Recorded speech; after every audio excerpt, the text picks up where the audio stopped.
नमस्कार दोस्तों। आइए जानते हैं पश्चिम बंगाल की दिन भर की ताज़ा और बड़ी खबरें। वीडियो को लाइक कीजिए और अगर अभी तक आपने चैनल को सब्सक्राइब नहीं किया है तो जल्दी से सब्सक्राइब कर लीजिए। पंप हाउस में बाहरी नियुक्ति को लेकर विवाद, ग्रामीणों ने जड़ा ताला। खड़गपुर।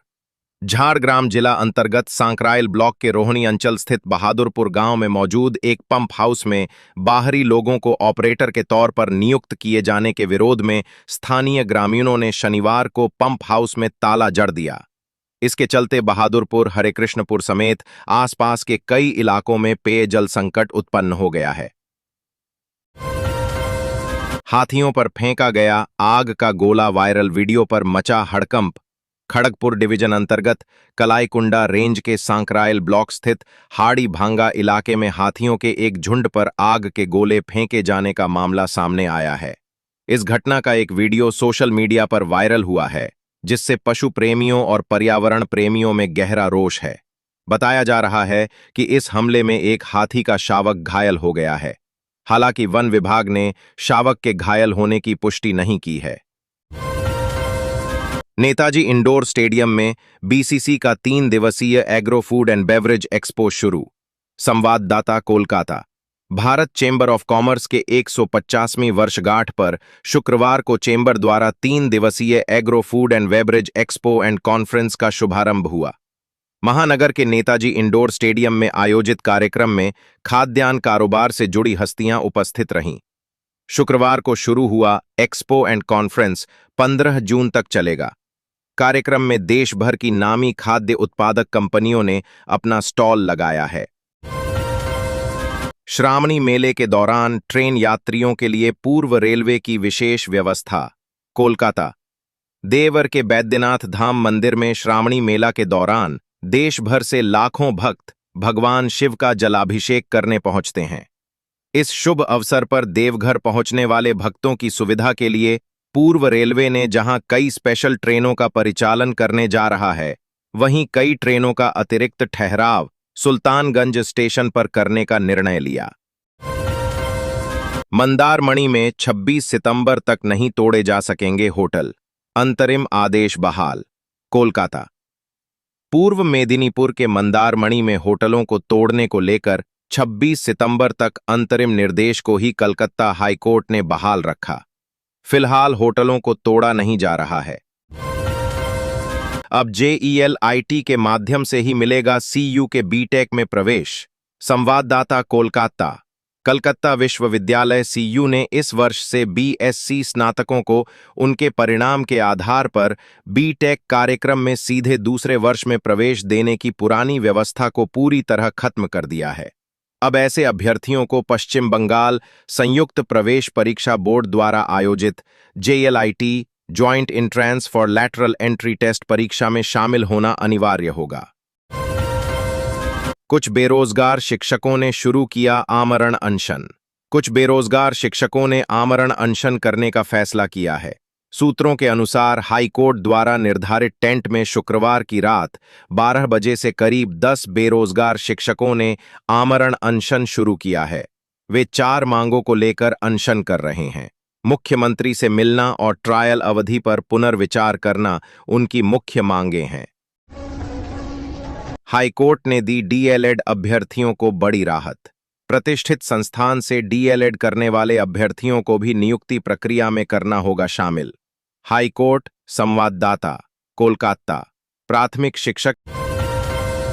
बैटरी चालित वाहनों की मरम्मत कर दोबारा उपयोग करेगा निगम।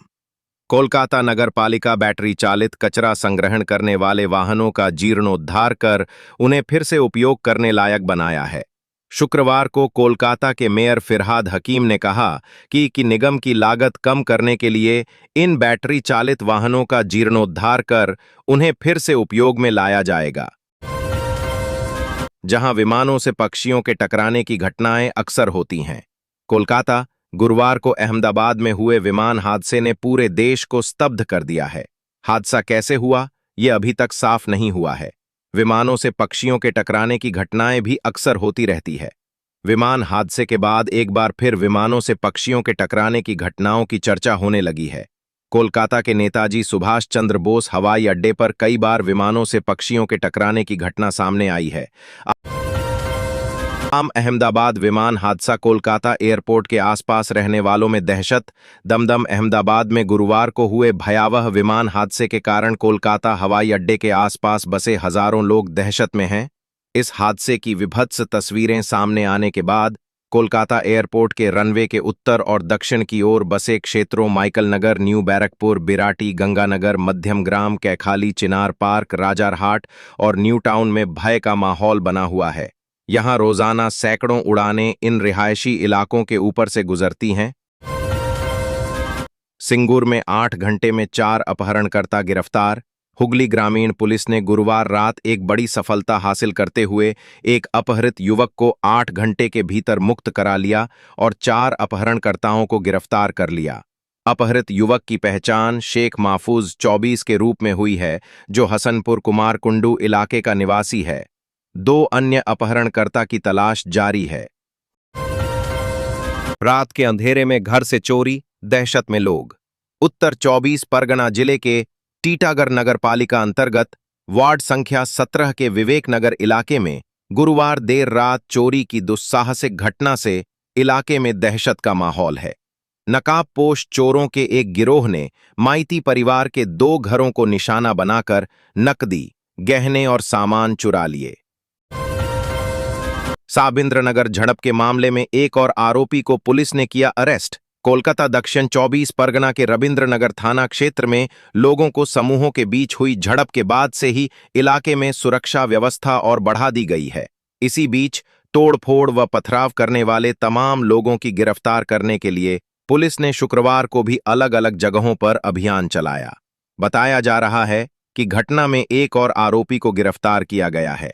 यानी घटना को लेकर दर्ज किए गए 3 मामलों में अब तक 29 आरोपियों की गिरफ्तारी हो चुकी है। 3 करोड़ का लोन नहीं चुकाने पर बैंक ने जब्त की संपत्ति। आसनसोल इंडियन बैंक ने शुक्रवार को यूनाइटेड मोटर्स के नाम लिया गया 3 करोड़ रुपए का कर्ज नहीं चुकाने पर उक्त कंपनी के मालिक ऋषि मात्रेजा के मोहिशिला कॉलोनी स्थित राजलक्ष्मी अपार्टमेंट्स के फ्लैट और मुर्गाशोल स्थित गोदाम को सील कर दिया। इंडियन बैंक के आसनसोल मुख्य शाखा के मुख्य प्रबंधक प्रशांत त्रिपाठी ने बताया कि वर्ष 2013 और वर्ष 2015 में यूनाइटेड मोटर्स ने बिजनेस लोन तथा होम लोन लिया था, जो वर्ष 2025 तक 3 करोड़ का हो गया।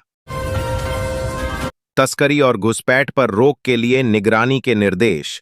बीएसएफ पूर्वी कमान के एडीजी का 3 दिवसीय सीमा दौरा संपन्न। कोलकाता सीमा सुरक्षा बल बीएसएफ के अतिरिक्त महानिदेशक एडीजी महेश कुमार अग्रवाल ने नदिया, मुर्शिदाबाद और मालदा जिलों में भारत बांग्लादेश अंतर्राष्ट्रीय सीमा से सटे इलाकों का 3 दिवसीय दौरा किया।